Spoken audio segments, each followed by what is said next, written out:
MSTieCast. I'm your host, Toby and I'm joined here with Mr. Justin Toner. Hey, everybody. And today on the MSTieCast, it's another discussion episode, and if you listened to the last one, the interview with Mr. Rick Wolf, which, if you haven't, you can find at MSTiecast.com. Today, we are discussing the most underrated, in our opinion, episodes of Mystery Science Theater. Since we have no real news to bring you at the moment, other than RipTrack just released a VOD of McBain starring Christopher Walken, and if you haven't seen it, it looks like a really fun watch, and I'm looking forward to being able to get it, and when I do, I shall tell you all about it. Yeah, I'm looking forward to that one myself. Some guy, Cinema Snob and Film Brain, that guy with the glasses, did a review of it a few years ago, and it definitely, when I saw that, I was excited because that movie's pretty prime fodder for the RipTrax crew. So I'm looking forward to getting my hands on that one too. Yeah, same here. But on the topic at hand, today's review. Try that again. Review. Hello and welcome to Bad Movie Beatdown. I'm fearless. I never get tired of that Film Brain impression. Absolutely pointless. Okay. But on today's episode, we are discussing the most underrated episodes of the show, in our opinion. Mm-hmm. And next week, our next episode, I should say, we are going to do a look at the most overrated, the ones that, while good, are not as good as the fandom gives it credit for. Yeah, hopefully we won't ruffle too many fans' feathers on some of our choices for that one, because good discussion is always welcome, but opinions vary, and so hopefully people won't get all too shocked at. Yeah. I think anyone who really knows me will know which ones I find overrated. Mm-hmm. But since we are on the topic of underrated episodes, I think we should start with the one that we both have in common that I know of, Mm-hmm. and that is episode 622, Angel's Revenge. Yes. Would you like to go first, or Sure. discuss the episode first? Yeah, sure. Angel's Revenge is it's a fun good choice for MST3K because it has a couple of things going for it right off the bat. Number one, it's a very obvious rip-off movie. It's a very obvious rip-off of Charlie's Angels, because the plot of the movie is you have a group of women who come together to try to get rid of this drug kingpin who's causing all kinds of problems in their neck of the woods there in Los Angeles. They decide that since the police can't do anything, they're gonna go all vigilante, and they form a group together.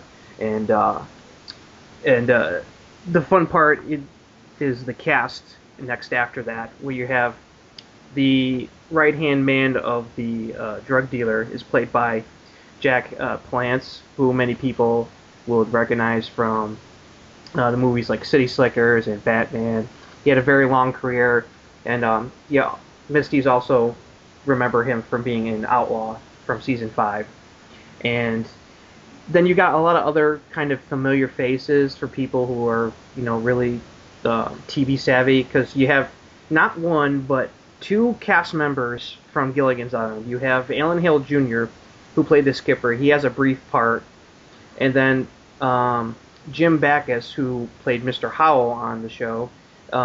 He has one of the more inglorious roles. He plays the leader of this wacko militia group that the ladies basically rob to get their hands on a bunch of guns and weapons.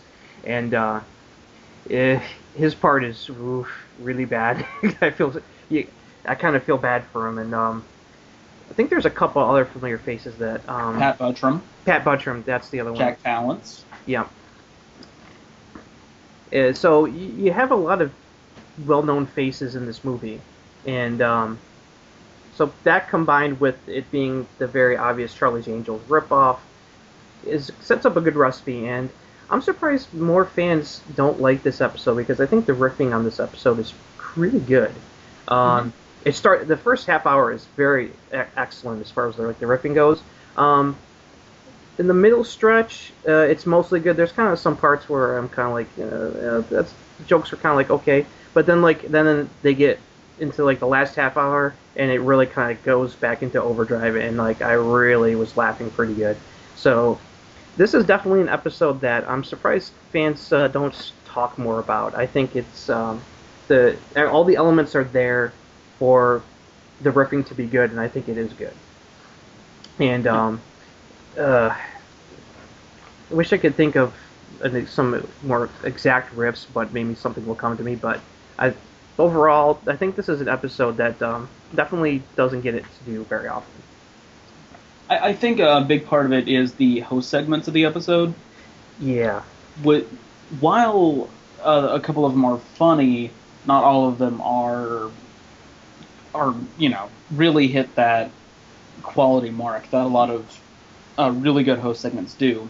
yeah, um, Um, the one where Crow has his black exploitation movie, Chocolate Jones and the Temple of Funk. That one was funny. yeah. That's very funny. Host segment threes, it's cute. Yeah, The thing with Aaron Spelling's house. that one kind of fell Mm, flat for me. I was just kind of like, huh. Um, yeah. Also, the first segment um, where they all the Mads turn Mike and them into the cast of a Renegade. That one's a very dated joke. Yeah. Well, there's a lot of fans, modern fans today, maybe getting into the show who may see this and have like kind of like what show are they talking about? It's like, growing up in the '90s, I was familiar with Renegade. It was a syndicated show with Lorenzo Lamas. He was like an outlaw. He was a cop that got framed for something, and he was trying to clear his name. And he was out, dispensing justice, busy stuff like that. So that's a very that joke is kind of dated. You have to have a lot of knowledge of the '90s to kind of appreciate that joke they're doing in that first segment. So that one I can see where fans, especially today, are kind of like, huh, you know. Yeah, the only reason I know who Renegade is because I used to be a really avid watcher of The Simpsons, and I remember the behind the mute. I'm gonna say that again because my phone went off. Yeah, I just heard that. Yeah, I hate that it does that. All right, sound is off. Okay. Try that again. The only reason I really know who Renegade is, or what the show is in the first place, is because I used to be a really avid watcher of The Simpsons, Hmm. and they did an episode that was the behind the music spoof, Oh, okay. behind the laughter, which a lot of people like grown up, but I actually really like that episode. Hmm. So another underrated episode. Yeah. But there's a segment where the family breaks up, like a band, Oh. and Bart takes over Lorenzo Lamas's role on Renegade. I don't So remember. it was a cute little joke, Hmm. I thought. Yeah. Bart in a leather jacket and sunglasses riding a Harley Yeah. with like a Native American sidekick in the sidecar Hmm. and a black woman in the other one. I've never seen Renegade, so I can't say how accurate that was. No, I never saw the show. I saw it like when it was on like when I was flipping channels back in the day, So I know what it's about. I that I know what the joke is about. But like I said, a lot of fans today are probably going to be like scratching their heads a lot. So yeah, the whole segments are definitely not the strongest part of the episode. It's the riffing in the theater that makes the episode a lot of fun. Yeah, I agree with that wholeheartedly. Hmm. I guess I'll go next on my list, Sure, go ahead. and that is Hamlet, the Ah, MST riffing of Hamlet, which a lot of people really, really can't get through. yeah. The episode is admittedly very dry just because of the version of Hamlet they went with, the German TV production, Hmm. but well, with Ricardo Montalban, of course. Yep. Yeah, Ricardo It's- Montalban does the voiceover dubbing for this English import of it, which I thought was really fun. They think they do get a few riffs off that. They Like, do. it was like, didn't they do like the Rich Corinthian letter riff or something like that, spoofing his like those commercials that he did? I can't remember. Yes. Yeah. Okay. I want to say there's at least one Wrath of Khan joke, but there probably isn't. 'Cause they like to go like for a higher bar than that. Yeah. Um, but the host segments are great. Alas Poor Blank was Yeah. really fun. Mike I conning Pearl at the beginning was hmm great. Yeah, I like It's that. it's a really funny episode, but it takes either a knowledge of Shakespeare or a tolerance for Shakespeare to get through, or just repeated viewings. And for me, it really didn't start getting funny until like the second or third time I saw it. hmm But now I have it on DVD, and actually, for my in one of my last days of high school, I got my English teacher to show it in class. Oh, awesome. Half the kids fell asleep, and half of them were kind of digging it, but they didn't. This was American lit, so they didn't really go over Shakespeare. Oh, okay. It would the allusions were brought up and retellings of Shakespeare were brought up, but not Shakespeare itself Right. Well, himself. that's quite an awesome accomplishment. Kudos. Yeah, it was fun. Yeah.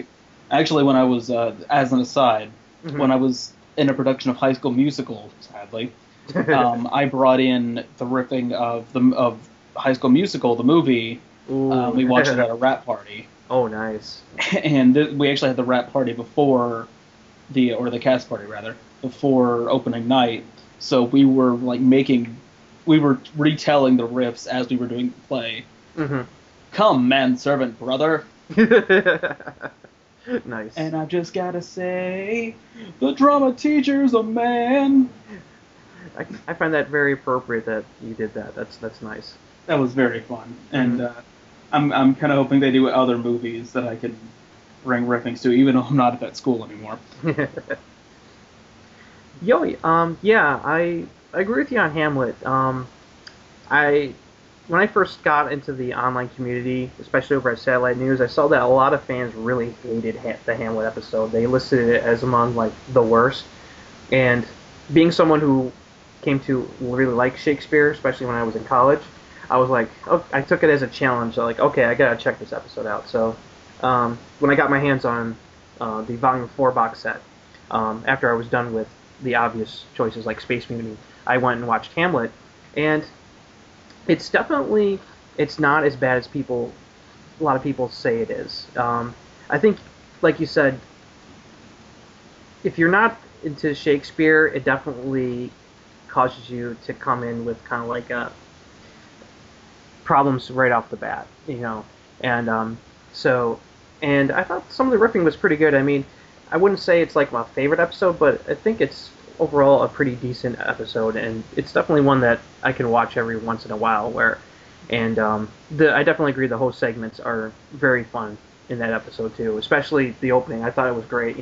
Mike thinks that he finally pulls one over on Pearl, and then she sends him, like, haha, I'm gonna watch thinking that he might see like the Laurence Olivier Hammett, and then she's like, here, this is the German TV version, enjoy, and it's like, oh, good lord, no. It's like, just when he thinks he finally got one over on Pearl, she's able to make them suffer anyway. So that was nice, but yeah. I actually really would like to see them do a riff tracks of that '90s teen version of Hamlet. Oh, That would actually be really nice. Yeah, I think that would be a great choice. Because I mean, Branagh is just too long. No, yeah, definitely. But that teen version, I could see them doing that. Mm-hmm. That would be very fun, especially given Bill's especially love of Shakespeare. Yeah. So, That's interesting. Yeah, Hamlet, I think definitely is. I agree with you on that one too. What's one of yours that you picked? One of mine is it's from season 2, Godzilla versus the Sea Monster. Now, I know a lot of fans like the episode preceding it, the other Godzilla movie they riffed, Godzilla versus Megalon, and seems to be a very popular episode, and I like it. Don't want to get too much into that one. I'll save that maybe for another time. But I really enjoy Godzilla vs. Sea Monster as an episode. It helps that I'm a Godzilla fan when I was growing up. It's like I even still have some of the movies on DVD, especially the original on like Criterion Blu-ray. That's how much of a fan I am. And I watched those movies so much, and I even had the Godzilla toy and everything. So when I saw that MST3K tackled some Godzilla movies, I was like, all right. And this episode just, the first time I watched it, I was just dying. I thought the riffing was outstanding. It's a very pop culture kind of riffing in that episode. I mean, they throw out stuff like Red Lobster references to Pro Tennis, He-Man, Get Smart, and it's peppered all around. And they also do some nice callbacks. There's a nice callback to rock climbing from Lost Continent that I really like, and a few others. One of the scenes that really kills me, there's a scene where after the humans wake Godzilla to try to save their bacon to distract the bad guys, he basically just sits down and just sits there like he's doing nothing, and Joel and the bots decide that I guess Godzilla must be going to the bathroom, and they throw out all these bathroom jokes and I'm not big on toilet humor, but the ones that they threw out to that scene were just killing me. I was just like, this is fantastic. And Joel goes like, hey, it's like, I'm gonna be a bit here. Can you hand me a magazine? It's like stuff like that. And it was just, I was just like, oh, that's hilarious. And then the whole segments are a lot of fun. They do a song in that episode called the Godzilla Genealogy Bop. That's pretty funny. It's one of my more favorite songs that they've done during the series. I find it very amusing. It's definitely one of the more memorable songs. Oh yeah. Even if the episode itself is usually overlooked. I like the invention exchange a lot. I love the whole dueling guitar ideas where Joel's got the mind control the guitar, and then the Mads have a doggy squeaky toy made guitars, and it's like, and Frank kind of looks like he's having a ball, just going, let's rock, Yeah. I love that Joel creates this like big model set, and then he's obviously kind of like not all kind of like losing it a little bit, and so then Space madness. Yeah, space madness, and then the robots decide screw it, and they destroy the set, and acting like like they're like a kaiju monster. And I love how Server just goes, I am Servatron, destroyer of worlds. It's like, yes. And then another great bit is the Crow and Servo decide to imitate the Mothra twins and act like they're praying to Mothra, and then Mothra shows up on the hex field, voiced by Mike. I thought that was great. That was great. Very funny. Yeah, a lot of fans, they talk about Godzilla vs. Megalon, but it's like Godzilla vs. Sea Monster, I think, is one that is not appreciated. I think it's a hilarious episode. It's a lot of fun for me, in my opinion. The whole segments, most of them are excellent to good. So I think it's a real winner that definitely doesn't seem to get to do a lot.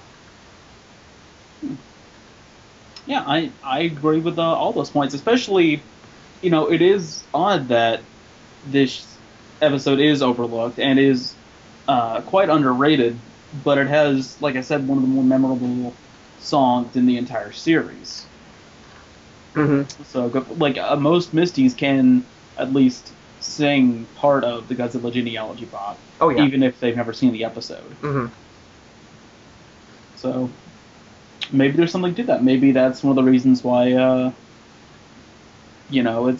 it's endured, but it's not as memorable as, say, Godzilla versus Megalon. Yeah, I think one of the things that hurts it is that this is an episode that, because of how Toho operates, it's not very readily available to Misties, both that and Godzilla vs. Megalon. So That's true. I think that kind of hurts it. I mean, but because Rhino was able to briefly release Godzilla vs. Megalon on Volume 10 before they had to pull it off the shelves. So some fans were able to get their hands on it, and so it's out there in DVD quality. Whereas Godzilla vs. Sea Monster, it's only the only copies are like VHS that was recorded on television. So, and it's not easy to find on YouTube and other places. So I think that definitely kind of like hurts its viewability a bit. Some of my favorite riffs were like when they go to Mothra's Island and they show the natives dancing in front of Mothra. I love how Sora goes, "It's the Mothra Graham Dance Troupe," and yeah. And then when the giant crab monster kills these guys and skewers them, and Kurt's like, "Kebab and Kesteve," and there's another great little reference that I got. It's a Bill Cosby reference where they can hear if they put their ears to the rocks and they can hear Godzilla's heart beating, and Joel croaks, and this is when the chicken heart began to grow, which is a reference to a great Bill Cosby routine that he did back in the 70s. That I've heard, and it's one of my favorites routines of his. So I got a really good laugh out of that. I knew exactly what he was referencing. So yeah, that's a good choice. Very good choice. Let's see. What's your next one? One I always find that's overlooked, even for the season it's in, is The Corpus Vanishes. Oh, season 1 episode. Season 1 episode that season 1 is not fondly remembered by most. Mm-hmm. I've heard it pleasantly described as quaint and uncharitably described as a work in progress. Yeah, that's the one I hear a lot when people talk about season 1. It's like, and I've heard much nastier things besides that. It's definitely probably, if not the least popular, one of the least popular seasons because of they were just getting used to scripting the jokes and everything, and they were finally on the major network after they left KTMA. But I think people don't give it enough short. I mean I haven't seen every episode from season 1, but there are the ones I have seen I've really liked, and so I think it doesn't get it that's like an underrated season almost. It really is. It is a very underrated season, and The Corpse Vanishes is one of those movies that it's goofy, but you can sort of see where it could almost work as a sort of horror movie, but with a very kind of light, goofy tone. Yeah. With a little working, this could have been like a horror comedy. Mm-hmm. In the vein that we have modern horror comedies now. Yeah. For those out there who may not be familiar with the plot of The Corpse Vanishes, basically it's a early 40s Bela Lugosi horror movie where he's a scientist who he kidnaps women on their wedding day and drains them of this juice or something out of their bodies. Their life essence. Their life essence to keep his wife eternally young, and that's basically the plot of the movie. And on the using outside, radiation and Nixie tubes. Whatever was used in the 40s. Yeah, so it has an interesting premise, but I haven't gotten to watch this episode myself, so I can't say. But so I'll leave it to you to explain this one. There are some, Bela Lugosi is enjoyable as always. He's Bela Lugosi. Yeah. He's Dracula. Mm-hmm. And even here more so than in his work with Ed Wood, because he's kidnapping women, he's draining them of their life. Yeah, it is very it's a very Dracula. It's very Dracula-esque. Yeah, it's kind of almost like a dark premise, really. Yeah, it is a very dark premise, especially for a movie made at the time. Mm-hmm. But it is marred by this very goofy framing almost, especially the ending. Okay. Like where the bumbling side character sniffs the flower that knocks people out.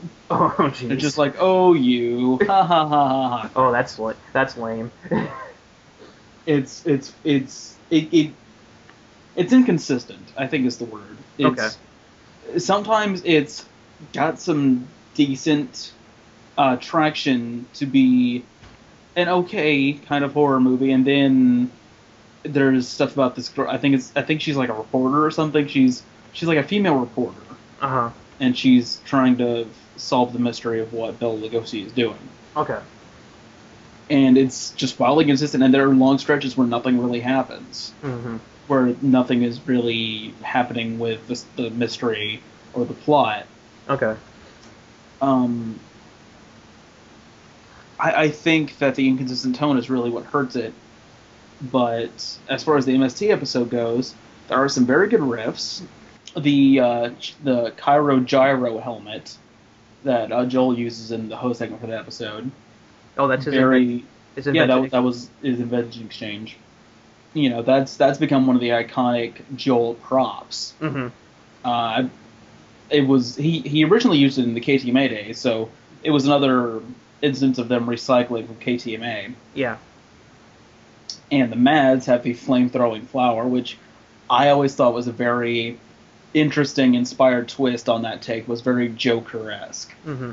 It seems like something that Joker would do. Yeah. Oh, definitely. Yeah, that's one season 1 episode. I've heard some people say good things about it, and you know, it's like I have it on DVD. I just haven't had the chance to check it out, but yeah, I'll definitely have to, and I'll definitely let you know what I think of it after I've seen it, and see if I agree with you on your this being a underrated choice.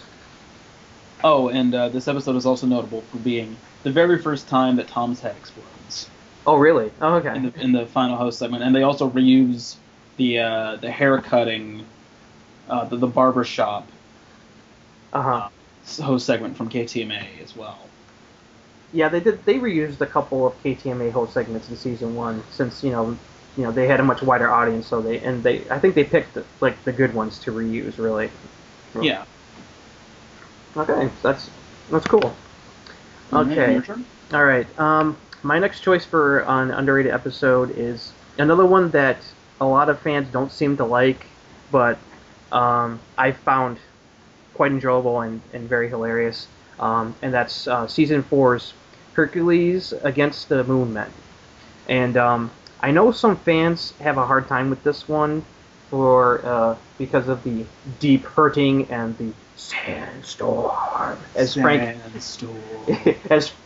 wonderfully demonstrates in the beginning of the episode, because for that whole sequence of the sandstorm, nothing is happening, and so I can see how it can put a drain on people, but I still find this episode to be the riffing on this episode to be fantastic. I don't know if I know there's some people out there who like this episode and people who hate it with a passion, but I'm one of the people who likes this episode a lot, and I don't think it gets enough due. I know some people may say like some of the riffs are repetitive, like Joel uses the Little Caesar Pizza riff a lot. I don't have a problem with that because when I was growing up in the 90s, those Little Caesar commercials were all over the television. So I couldn't get through reading Julius Caesar without thinking of that. So so I like that reference. There's some really good riffs, like Joel says, like Jim Henson's Exodus Baby. See that one really killed me. And then Croak, when it shows these people being led to being sacrificed to the alien moon men, and Croak quips, "Oh, early Disney employees." That one really slayed me. They make some good callbacks, like Trump. There's a Trumpy callback, and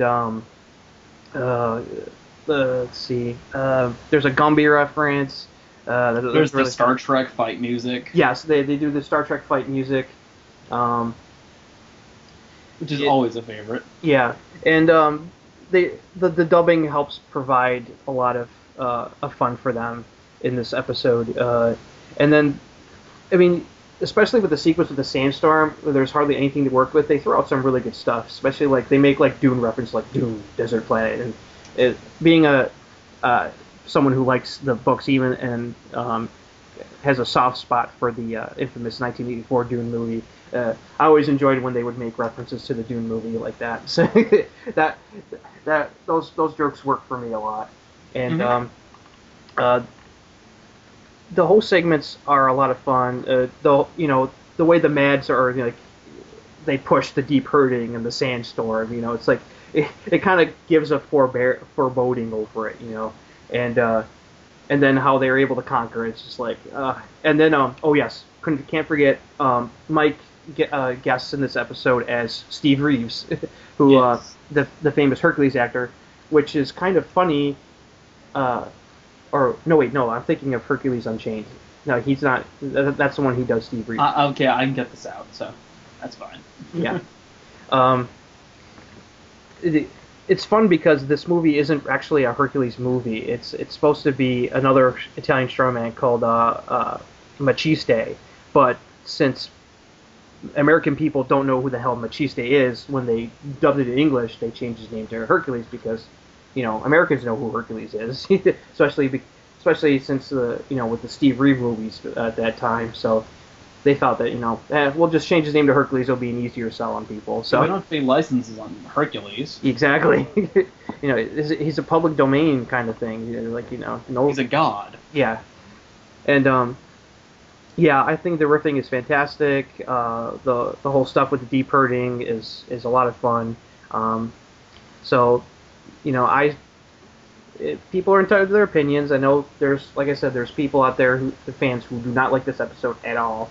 But I will defend this episode anytime, anywhere, and about how I think it's a very good episode and very funny.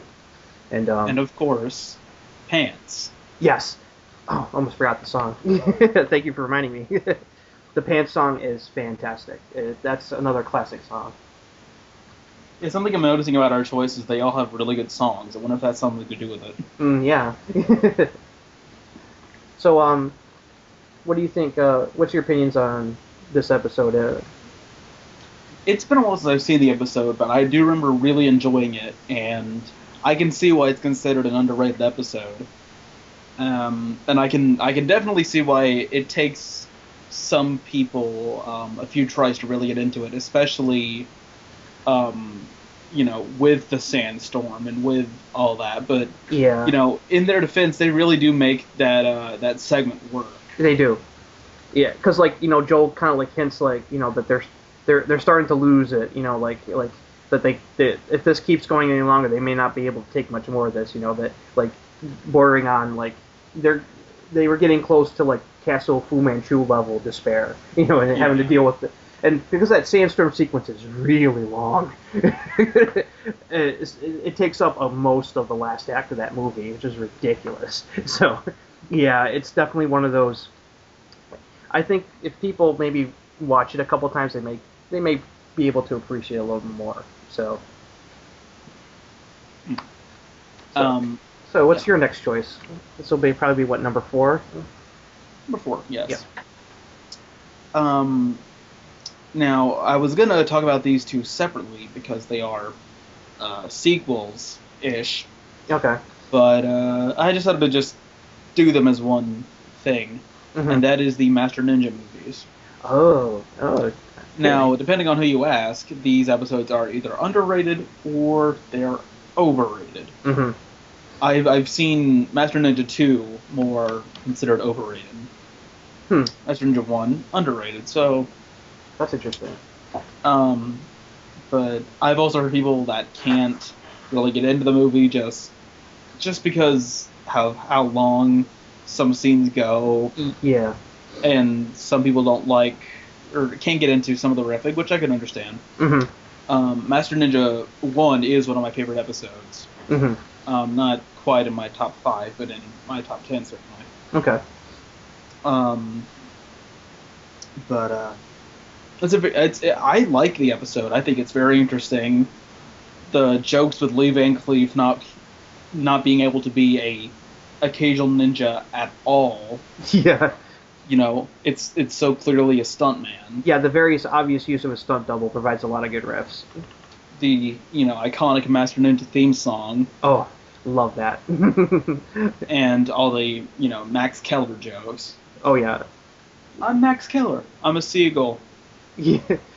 Yeah, they really they lay a beating on Mr. Van Patten there, who ironically has turned into quite a accomplished TV and film director. He's won like Emmy awards for Yes, yes. so it's like I think for like I think he works on Boardwalk Empire, the HBO series. Yeah, I believe that's what he won a Emmy for. Yeah, that's right. That's the one I was thinking of. So he's done quite well for himself. You know, he probably wishes he could probably wish that he didn't use something this cheesy. But you know, hey, everyone's got. Well, this. he got to work with Lee Van Cleef and Demi Moore, so Oh yeah, it wasn't really all that bad. yeah. And of course, Claude Akins, Oh yeah. And the even got real star. hmm and even got what's his name? Clu Gallagher is in the first one there. He plays I think he was the bad guy, right, in the 1st. Mhm. The one that's trying to mess with Demi Moore's father, who runs the airstrip, the air well. Yeah, like the commercial airport. Yeah, I also love the jokes about how, especially when they get to the second episode of the half of the movie, and they make jokes like, "Oh, "Wait, where's Demi Moore? Where'd she go?" I really like that. She's not in this episode. I mean, half of the movie. Yeah, that's one of my favorite rips from that one. It's a very good episode, and I can see both sides of the coin. I can see why it's underrated and why it's considered overrated. Yeah, I agree. Master Ninja 2, Josh and I have talked about this in previous episodes, so I'm not going to go into a whole lot of detail. Yeah. But I can see why it's considered overrated, because I personally don't consider it as funny as the first one. I don't think the riffs or the host segments are as good as the first one. Okay. So that's really all I'm going to say about that one. Okay. Um, I've watched both of these, and I like them a lot. Uh,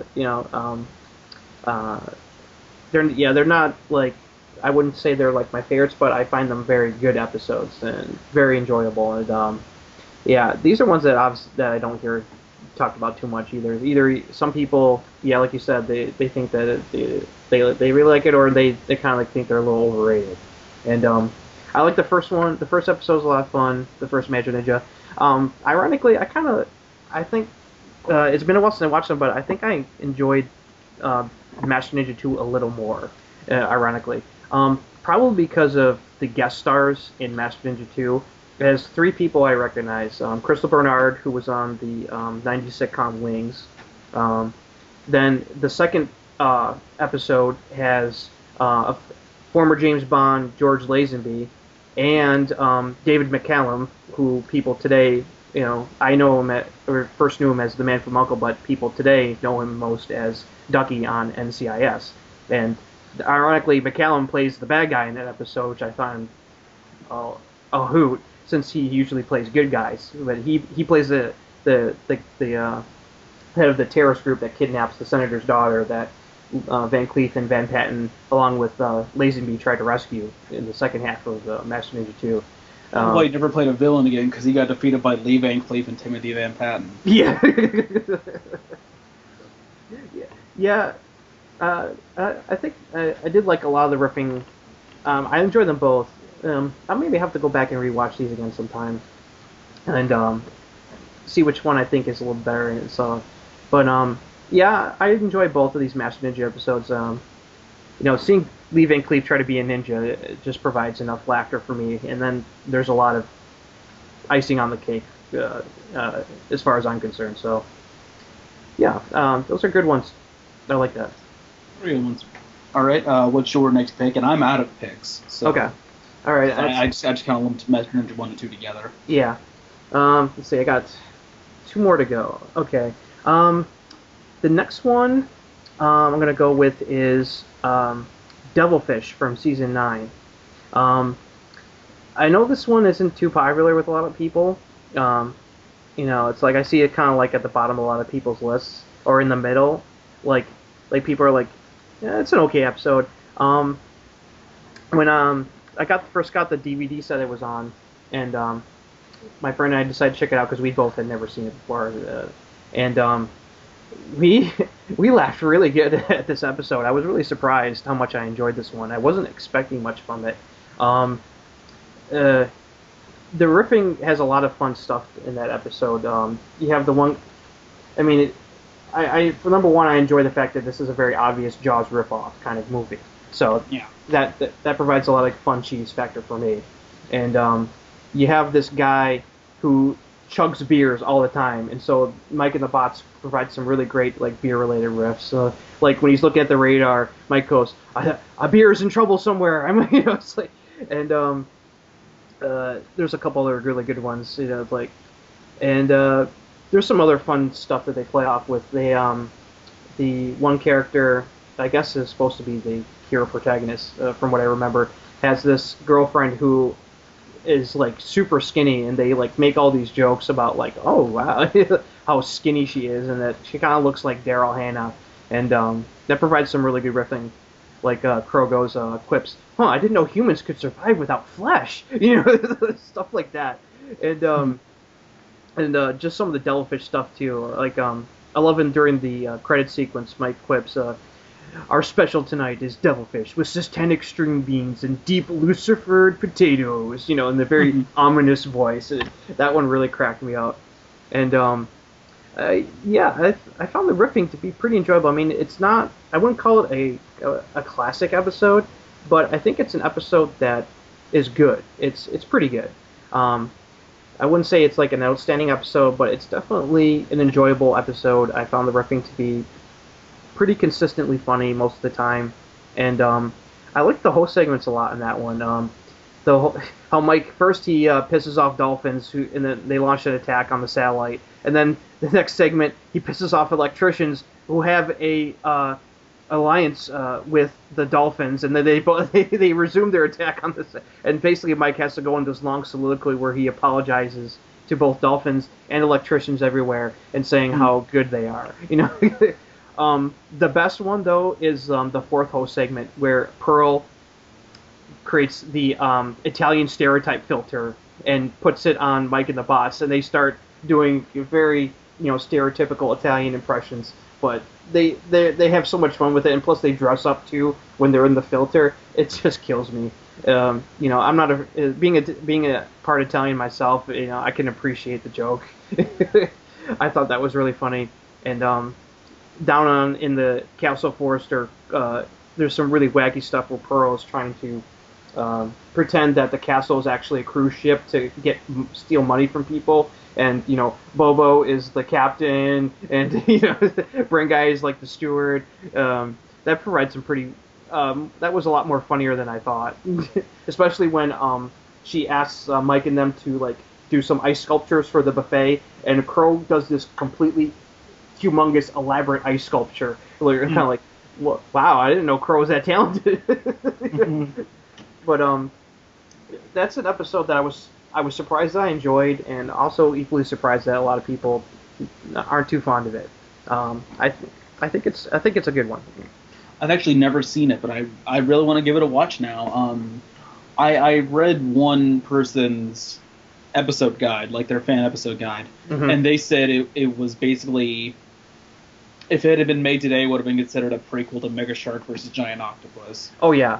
The creature of the movie is it's a cross between, it's like spoiler alert, it was created by these wacky scientists in a lab, and it got loose.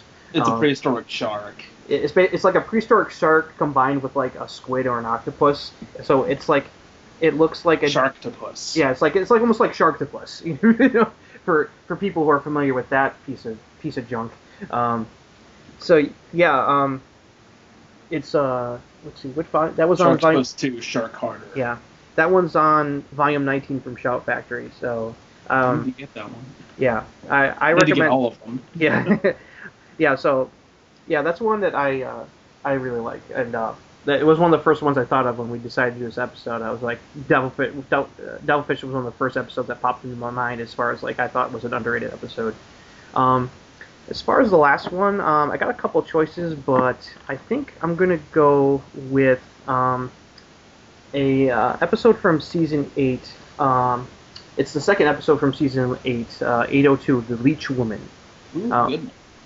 Yeah, from what I've seen, and for a while that I agreed with that. That fans tend to, when they look at season 8, and it's a very popular season for a lot of reasons. There's Season 8 is loaded with a lot of very popular and classic episodes, especially in the second half of the season. Once you get toward you got stuff like Jack Frost, Prince of Space, Space Mutiny, Time Chasers, Overdrawn. The second half is like just loaded with goodness. But people don't talk much about the first half of the season, leading up to Giant Spider Invasion, which is a very popular episode, and rightfully so. I like that one a lot. And the first couple of the Universal movies they did, I was surprised how much I liked this episode, because I wasn't really. This was a Universal movie I'd never seen. I was familiar with like stuff like Revenge of the Creature and The Deadly Mantis. I'd actually seen those movies growing up, but my friend James remembered this episode very fondly. He's like, I was able to get a copy of it, and he goes, "Let's watch this one. I think this one will be really good." And I was like, "Okay." And so we watched it, and the first half hour we were dying. I mean, some of the riffing in that first half hour was so killer, and we were just like bowled over in laughter. And I was just in awe of just how this movie is loaded with loathsome people. I think only the cast of Hobgoblins rivals the characters in this movie in just how just these are really unattractive, terrible, evil people. There's the only person who has any kind of like likable qualities is like the lawyer friend who the leash woman tries to hit on later in the movie and steal away from his fiance. Uh, but I mean, the leash woman herself is a very loathsome character. Her husband is terrible. The guy that takes him into Africa to try to find this fountain of youth thing. He's not exactly a virtuous person either. Well, he's a great white hunter. So. Yeah, and then that had a good setup, and then they get into Africa, and oh my God, Africa! Oh my, as Crow says, real Africa, Hollywood Africa. The use of stock footage is insane. It's really bad use of stock footage, and they just have a field day with that. And the riffing throughout that episode is consistently excellent for me, and just it gives them between the loathsome characters, the time in Africa, and then what the leech woman tries to do, when she gets back and she's killing men to try to stay young. It just provides them with such a lot of fun material, and they just nail it. And this quickly became a favorite of mine. Let's see, as far as the host segments, I think maybe are kind of like the only like weak point of this episode, maybe for some people. Some of them are okay. I think the Servo imitating Granny from the Beverly Hillbillies at the end of the episode can get on people's nerves, especially because Kevin screams Jed over the ending credits in a loop. I think there's no way. I don't think that's humanly possible for even Kevin Murphy to maintain that for that many minutes in a row. I think they must have looped that.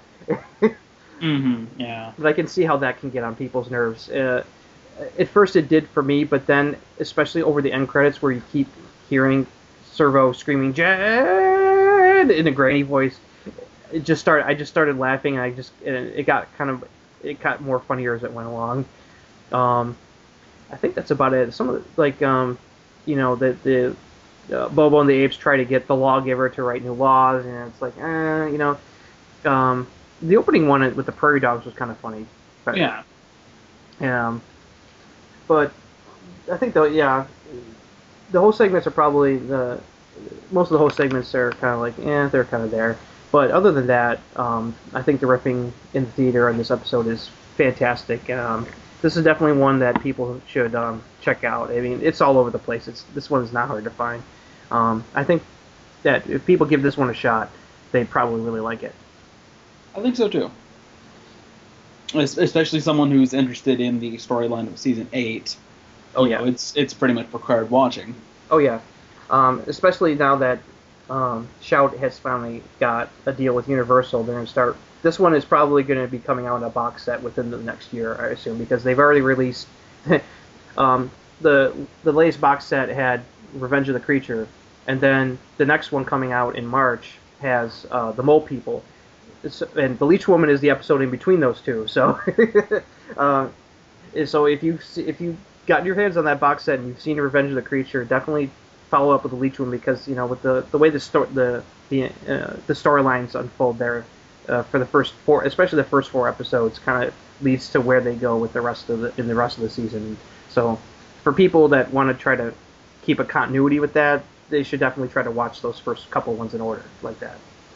All right, well, what that was our picks for what we consider to be the most underrated episodes of MST3K. If you want to watch any of these, you can look for them on YouTube. Google Video has a few. Hulu has a couple Mm-hmm. which you can watch. Netflix sadly still does not have all their episodes up yet. Mm-hmm. But we're hoping that within the next month or so, or from what I gather anyway, they may have them up and they may have them in its own section instead of scattered about with different Mm-hmm. titles. Yeah. Similar to what they just did with the Doctor Who episodes they have. Oh, okay. For people out there who may not want to get the official releases, the box sets from Shout, the Amazon sometimes has really good sales. You can get them for like half the price. So that's a good way when they're on sale. Is a good way to grab some of those because some of the episodes we talked about are available on DVD. We do our best to try to help keep those, buy those and keep them coming. Overall, I think it was a very good list. I think we had a diverse group of episodes that people who may not have seen these before, now they can check them out. If someone has never seen season one, The Corpse Vanishes is a very good example of a season one episode. Mm-hmm. And for people just maybe getting into the sci-fi years, episodes like The Leech Woman and Devilfish are definitely ones worth checking out. And Yep, very much so. If you've never seen an MST3K episode with a giant monster, Godzilla vs. the Sea Monster is a very good choice. mm-hmm. You could do worse. Oh, definitely. Do you have any final thoughts? No. This was a really good discussion. I think we brought up some episodes that are definitely enjoyable. That fans should definitely, if they never seen, definitely check them out. And maybe if they watched them before and maybe didn't think much of them, to go back and give them another chance and see if you can your opinion changes. Very well said. Well, next time on the MSTieCast, we're going to be going over the overrated episodes. Mm-hmm. And I already have a couple thoughts on that, so stick around, and I think you might be pleasantly surprised. Yes, definitely. This has been it for the MSTieCast this episode. I'm Toby Mobius. And I'm Justin Toner. And thank you for listening. Play us out, guys.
How poopy.